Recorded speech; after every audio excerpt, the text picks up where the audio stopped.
2025 సంవత్సరం ప్రారంభమవుతుంది కాబట్టి యువతలో చాలా ఉత్సాహంగా ఉంటారు. దయచేసి ఎంత ఉత్సాహం ఉన్నా జీవితం అనేది చాలా ఇంపార్టెంట్.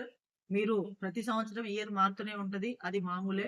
మనం ఎన్ని విజయాలు సాధించాం గత సంవత్సరం, ఇంకో వచ్చే సంవత్సరం ఇంకెన్ని విజయాలు సాధిస్తాం, ఎన్ని తప్పు పనులు చేశాం, నెక్స్ట్ ఇయర్‌లో ఏం తప్పు పనులు చేయాలనేదే మనం ప్రతి సంవత్సరం దాన్ని ప్రక్షాళన చేసుకోవాలి. కానీ యువత ఈ రోజులలో అలా కాకుండా మందుకు బానిసయ్యి ఆ రోజు విచిత్ర సంఘటన జరగడం జరుగుతది. కాబట్టి తల్లిదండ్రులు మీ గురించి ఇంటి దగ్గర ఎదురు చూస్తుంటారు. దయచేసి మీరెవ్వరు కూడా తాగి మాత్రం రోడ్లపై డ్రింక్ చేసినట్లయితే ఖచ్చితంగా డ్రంక్ అండ్ డ్రైవ్ పాయింట్లు ఎవ్రీ 20 మీటర్లకు, 30 మీటర్లకు ఏర్పాటు చేస్తాము. డ్రంక్ అండ్ డ్రైవ్‌లో దొరికిన వారికి ఖచ్చితంగా కోర్టు ముందు హాజరుపరిచి ఖచ్చితంగా ఫైన్ కాకుండా శిక్ష పడేటట్టు చూస్తాం కాబట్టి మీరు ఒక్కసారి శిక్ష పడినట్లయితే ఏ ఎగ్జామ్స్ కూడా ఎలిజిబుల్ గారు.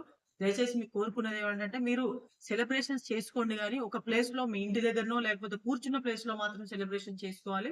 మీరు సెలబ్రేషన్ అయిన తర్వాత రోడ్డుపై తాగి వచ్చినట్లయితే, రోడ్డుపై అల్లరి జరిగినట్లయితే ఖచ్చితంగా కేసులు నమోదు చేయబడతాయి. దయచేసి మీరందరూ బాగా విజయంగా, హ్యాపీగా ఉండండి. కానీ ఆ సంతోషాన్ని మళ్ళీ ఆనందాన్ని అర నిమిషంలో పాడేటట్టు చూడొద్దు.